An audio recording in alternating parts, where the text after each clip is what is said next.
Mr. Spring from Hudson Motor had called the school and asked for a woman designer, thinking, well, that women had a little bit to do with choosing the family cars. And I think then there weren't so many cars in each family, you know, maybe just one or two.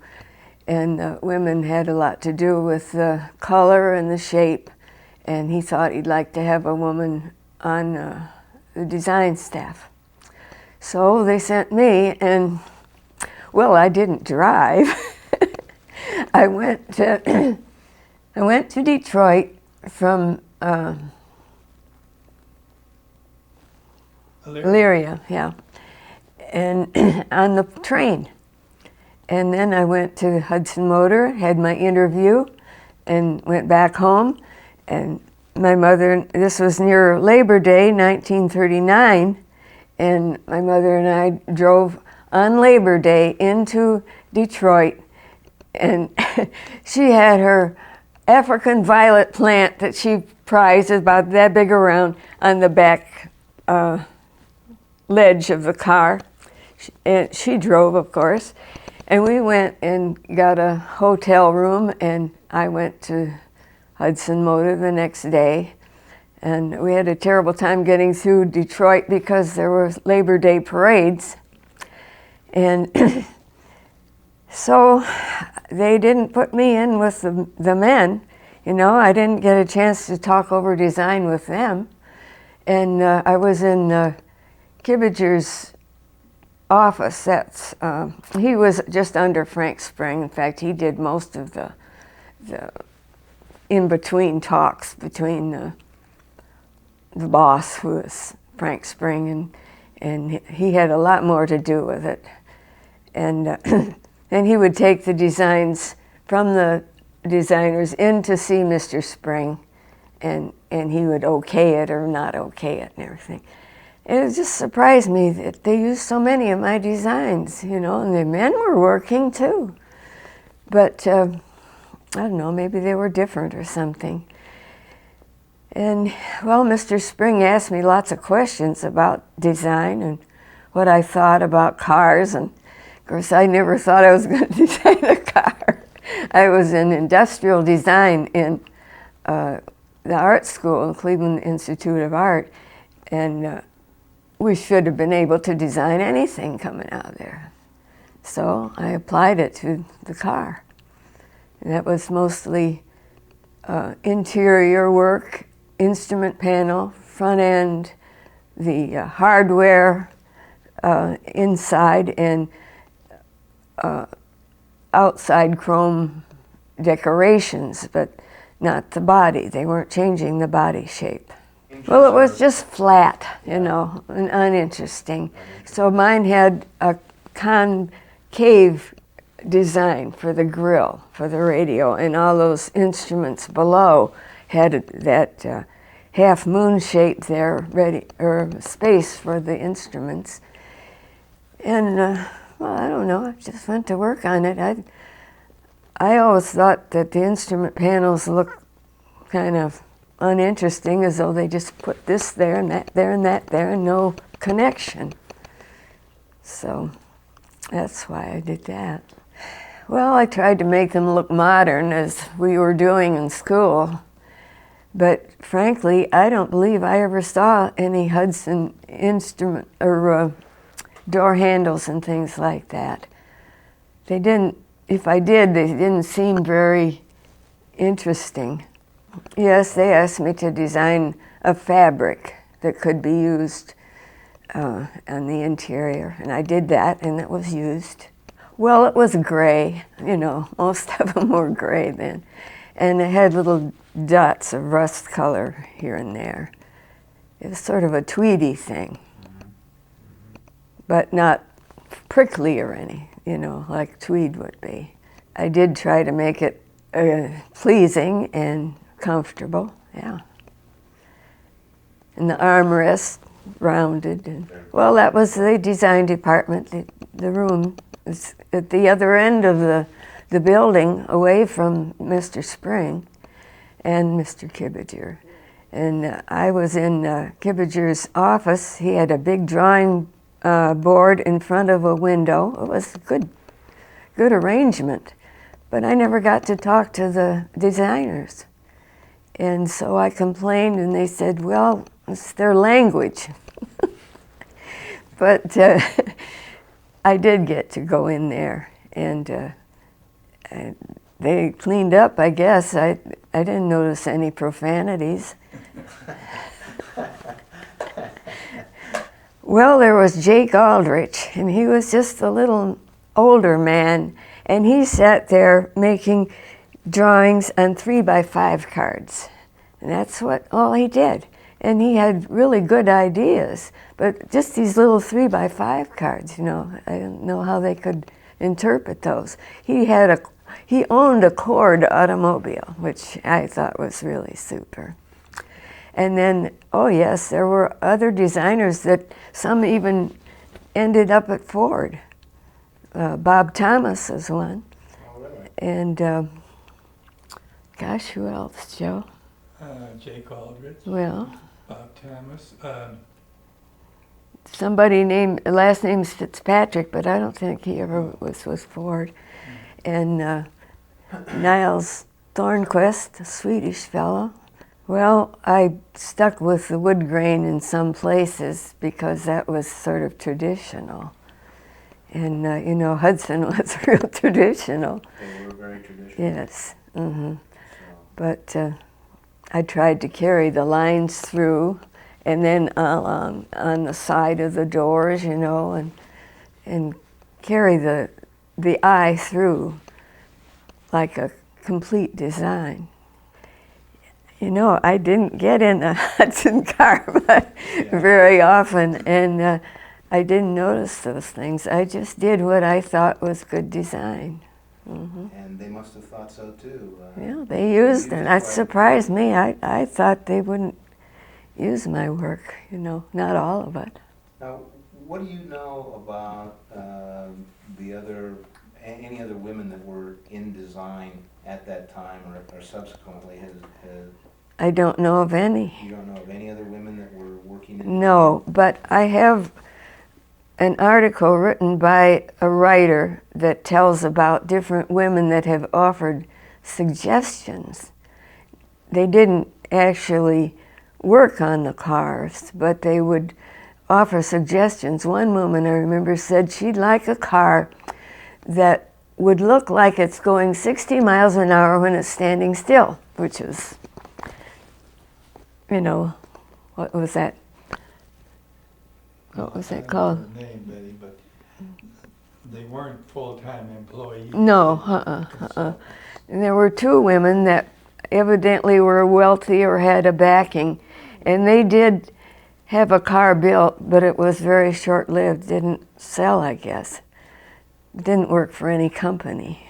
Do you ever recall of Hudson making any kind of a big deal out of the fact that they had a woman helping on their design? As far as I know, maybe they didn't even say anything. Well, I didn't know it hadn't been done, you know. Mm-hmm. And so the director of the institute asked me if I'd like to try it. And so I said, sure, go. Yeah. Well, the fact that it was being made and modeled, they had the instrument panel made separately on sort of a wood frame, and that was put up on the roof where they took the pictures.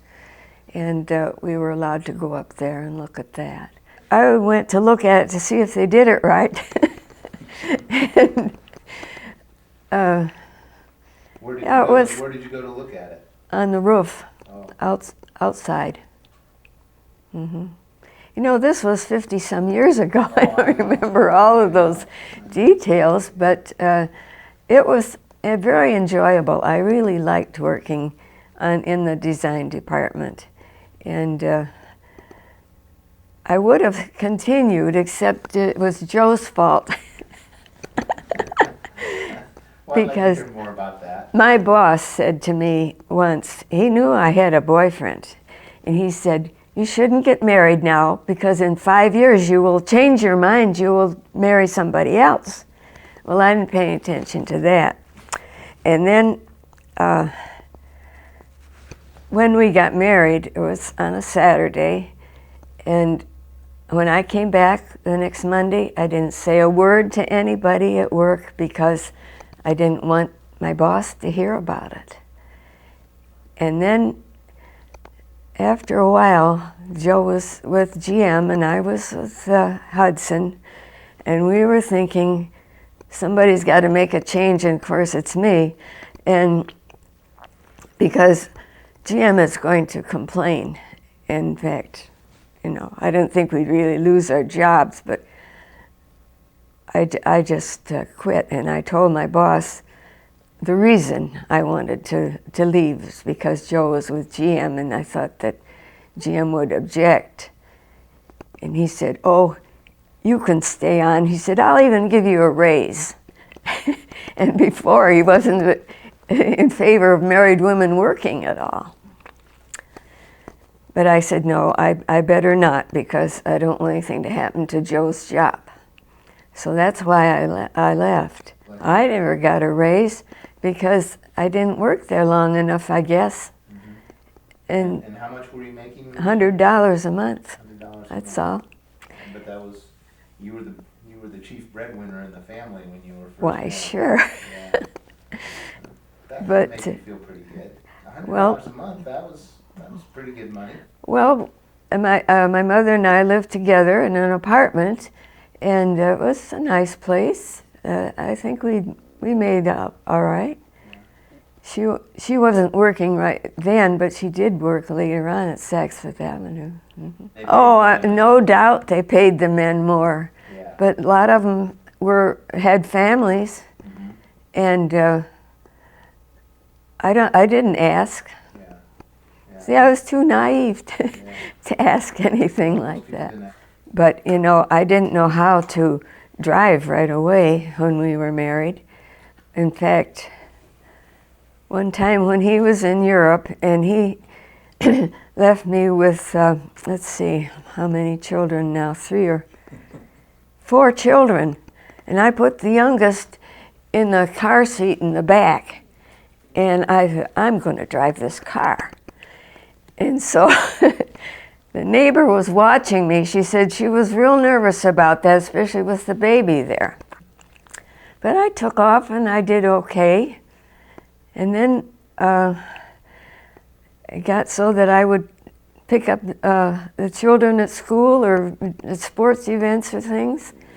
And our oldest daughter was the most problem. We'd come to a curve and she'd throw her hands up and scream, "Ah!" Slide to the floor. Gosh, are you taping this? Anyhow, that's how I learned. I just taught myself. Just taught yourself to My mother tried to teach me, well, I guess when I was in high school or soon after. And she would sit there and put her foot down on top of mine on the brake, She was nervous about my driving too. And at that time, I just stopped. I didn't do any driving. And then when Joe got back from Europe that time, and I was telling him I was driving the car, I guess he was pretty surprised. What was the point that you were going to make, Joe, about, had something to do with her father in a book? Or Oh, yes. What was that all about? When I wanted to study art, go to the art school, and he wanted me to go and learn typing and be a secretary. And I'm not going to be anybody's secretary. I still don't know how to type, and I should know for computer reasons, if no other reason. But he saw I was determined, and also Joe was going to go to the art school. So, in fact, he was in art school. And so my dad got me this book, Making Art Pay. He didn't think you could make any, is that telephone? He didn't think you could make any money in art at all. And so he said, here's this book, you read it, and you have Joe read it. And he was a certified public accountant, very precise. Everything was just so, you know. And in fact, he couldn't understand why I didn't get math very well in school. I didn't take after him. The Cord, I told you, I liked the Cord. And I would see cars that I thought were quite nice, but frankly, I can't remember what the names were now. And Did looking at cars at that time affect how you designed at Hudson? well, maybe a little bit. I would go in the showroom and look at cars that were for sale. Mm-hmm. But I certainly never thought I was going to design anything to do with a car. The Cord automobile seems like it impressed a lot of people. Oh yes, well see, it was long and low, and it had those chrome strips on the side, and it was really very well designed. One other thing that comes to mind, after you got out of design, and obviously Joe stayed in design through the years, have there been things that have come up where you've actually made suggestions to Joe about things pertaining to his design? Not really, but we did discuss design. I was lucky to have somebody to talk to about design, and he feels the same way, I think, that men can come home and talk to their wives that haven't had any art or design experience, and they wouldn't know what he's talking about, maybe. That's the instrument panel. That's the low line. That's not the best one, but has a concave grill for the radio, the speaker, and the side design that on either side of the grill. And then on that curved part that the convex grill makes at the bottom are the buttons for the radio and so forth. And the other one, the